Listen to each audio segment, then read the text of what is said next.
Good morning, good afternoon, good evening. Bulawayo 24 had an interesting article where they were comparing the problem of the country's collapsed health care services. And meanwhile, Zanu-PF is spending millions of dollars on cars for the ruling elite.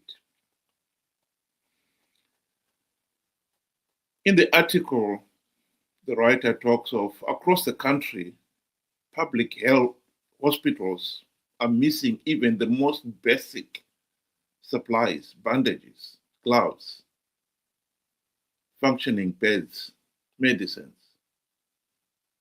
and diagnostic tools. And yet,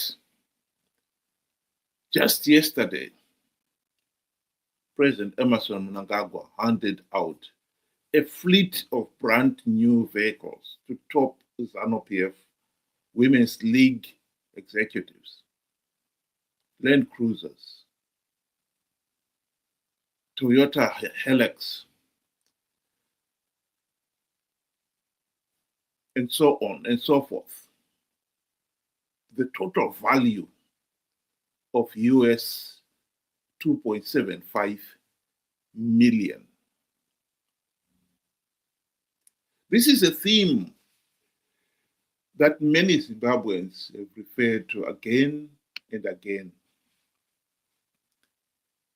The theme of misplaced priorities.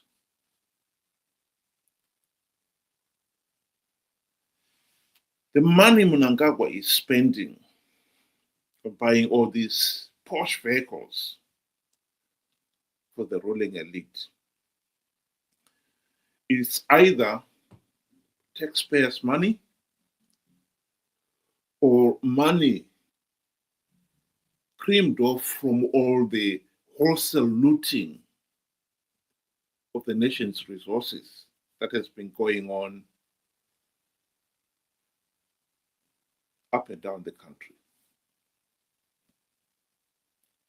What matters is these are resources that are supposed to be benefiting not only the few, but the whole nation. How can we keep on justifying buying Porsche cars for the ruling elite, whilst millions live in abject poverty?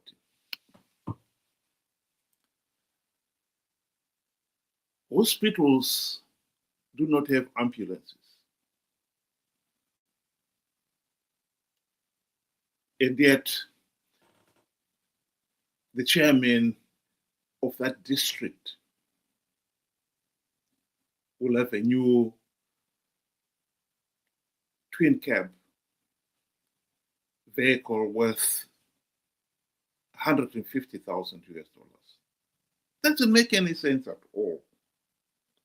But that is the reality in Zimbabwe. What is one is got to ask then is, how did this come about? Why is it that we've got it so hopelessly wrong? I believe the theme of misplaced priorities is at the very heart of why Zimbabwe is a failed state, and we are who we are.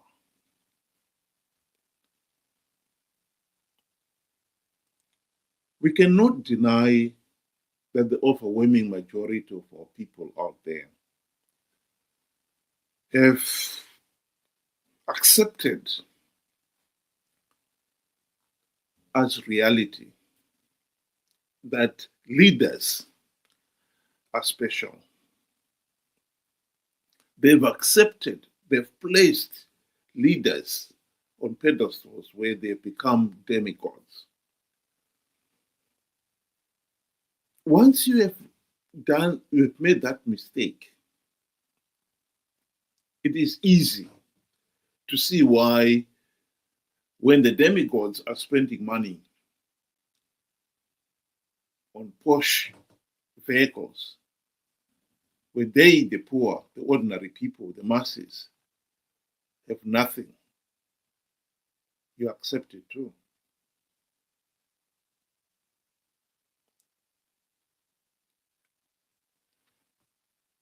The failure to hold leaders to democratic account because people believe these leaders are demigods is at the heart of why Zimbabwe is a failed state.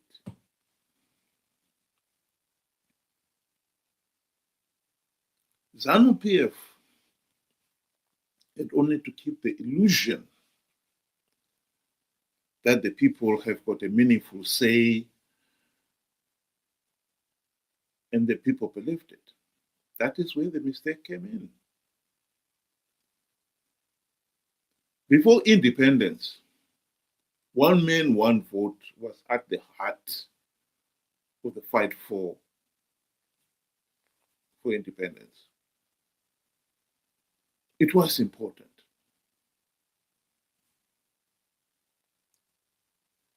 But just before the elections, the 1980 elections, the Zanu-PF changed the goalpost. The party told the people that if Zanu-PF does not win the elections, the Bush war would continue. And the people fell for it. They genuinely thought that by voting for Zanu-PF,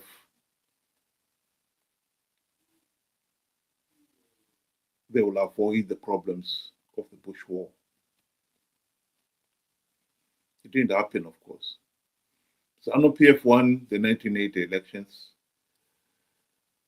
And within 3 years, the regime was back again on the war footing. This time, the Kukura-Wundi. The primary purpose of Kukura-Wundi was to force the only other political party that constituted a serious political challenge to Zanu-PF's continued hold on power, i.e. PF ZAPU, to give up its claims as an independent political party.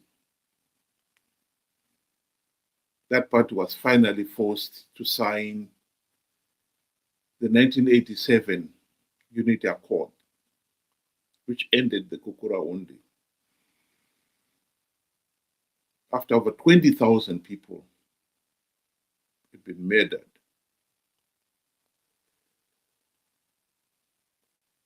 And once PF ZAPU signed the Unity Accord, that paved the way for Mugabe to impose the de facto one-party state. That has ruled the country to this day.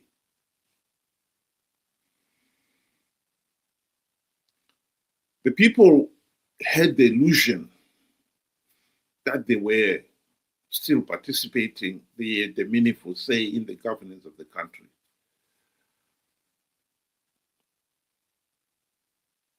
Because every 5 years, the nation went to elections. The elections, Zanu-PF blatantly rigged. It was not until the late 1990s that the people of Zimbabwe finally woke up to the reality that Zanu-PF was shortchanging them. The nation came to a consensus that they needed to elect opposition leaders whose number one task would be to implement democratic changes to stop Zanu-PF rigging the elections. That was the number one purpose. And the MDC, Morgan Tsvangirai, when he launched his party, he also made the same promise. He called the party the Movement for Democratic Change. Why would he have called it that if he genuinely believed, if he didn't genuinely believe in democratic change as the number one priority? He believed in it. And he sold the party on the basis that it will deliver the democratic changes the nation was dying for. And ever since 1999, the people have been voting for MDC-CCC, believing that the party will deliver those democratic changes to stop Zanu-PF rigging the elections.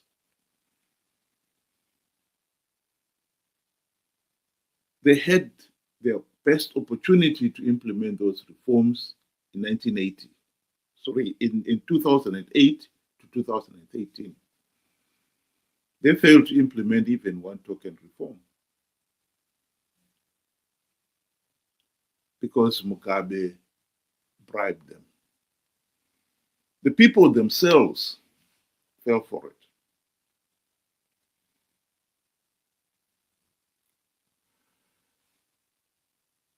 Since the GNU, MDC have been participating in flawed elections, knowing fully well that the Zanu-PF was rigging, knowing fully well that participating will only give Zanu-PF legitimacy, because they wanted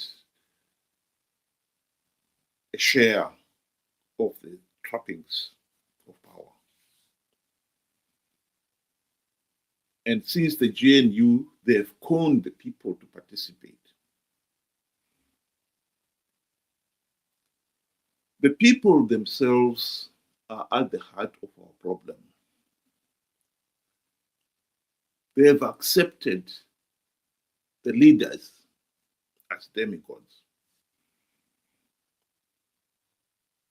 And the rest is to follow.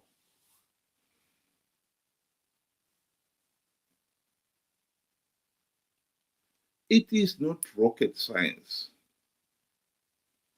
You don't have to be a rocket scientist to understand what free, fair, and credible elections are. And yet it has been easy for Zanu-PF to sell that idea that you are having a meaningful say, the elections are free, fair, and credible. And now it's 45 years being sold a dummy. The last 25 years of those 45 years, Zanu-PF has managed to sell the people the dummy with the help of MDC-CCC. First of all, they failed to implement reforms when they had the opportunity to do so. And since the GNU, they've been calling the people to participate in flawed elections, telling them that they've devised ways of winning those flawed elections, which is, of course, a lie. Why the people keep believing in those idiotic lies is their problem. The last 2 years has been an uphill fight with some people. They cannot accept the reality that Chamisa conned them to participate in 2023 elections, just as he did in 2018 elections. Conned them to participate in flawed elections on the basis of an idiotic lie. It is idiotic. Because anyone who understood what free and fair elections are and the basic requirements for free and fair elections are would not believe the lies that Chamisa told them, that he had plugged the vote rigging loopholes. How do you plug vote rigging loopholes, such as the failure to produce a verified voters roll? You need a verified voters roll. Chamisa had done nothing to stop, to make sure that the voters' roll, there was a clean voters' roll. And yet the people believed him. And not only a few people, 2 million people believed him.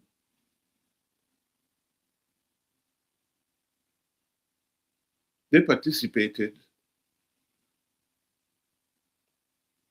And soon after the election, Chamisa himself was the one who was saying the elections were rigged. The very thing that he had said would not happen. And guess what? The 2 million, most of the 2 million believe, yes, Zanu-PF rigged the elections. But when you say to them, do you accept then that Chamisa lied to you? That's a bridge too far for them to cross. They hold Chamisa as a demigod. And they cannot bring themselves round to accepting that a demigod would lie to them. And this is the weakness that the ruling elite in Zimbabwe have used to exploit the people. When you accept a mere mortal as a demigod, it is easy to see why you would accept that the nation should be spending millions of dollars buying cars for chefs and on other luxuries, when the same government is failing to ensure that there are even the most basic medicines in our hospitals. When there's no clean running water, why would you accept that? If you accepted that the leader is a demigod, that comes easy. This is the tragedy of Zimbabwe. And we cannot run away from it.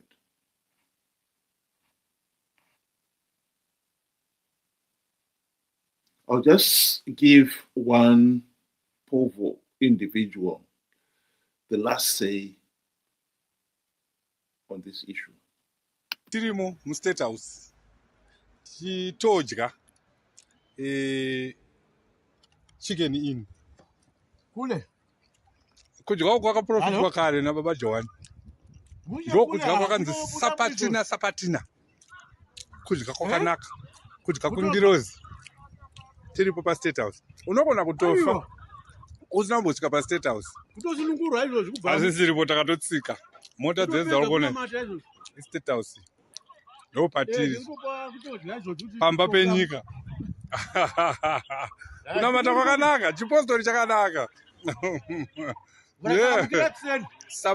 sapatina tichidya zvedu kudya kwakanaka tiri kutodya pamasowe panapa but tiri kudya nyama imi mukwenyu hazviko asi tiri pano pamasowe paState House nhasi ndo patiri kunamatira nhasi tiri kudya nyama namata mwari uyu akanaka baba Johani wakauya nechinamato ichi kuvanhu vatema wakagona nokuti zvaitwa nevarungu chete asi nhasi uno tisu tiri kuzviita vana vabvudze popi hatina matei vakomana.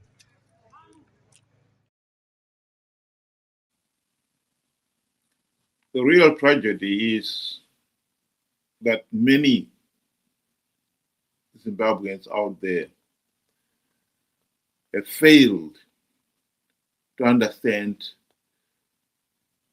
even basic things like what constitutes free, fair, and credible elections. They fail to understand that leaders are mere mortals that must be held to account, that must be accountable to the people. And when you have failed to do that, it is easy to see why the leaders now placed themselves and accepted themselves as demigods, first-class citizens, while the rest of the people are second-class citizens. In terms of priorities, yes, the luxury car for the chefs is more important than medicine for povo. Think about it. Thank you very much. Have a good afternoon.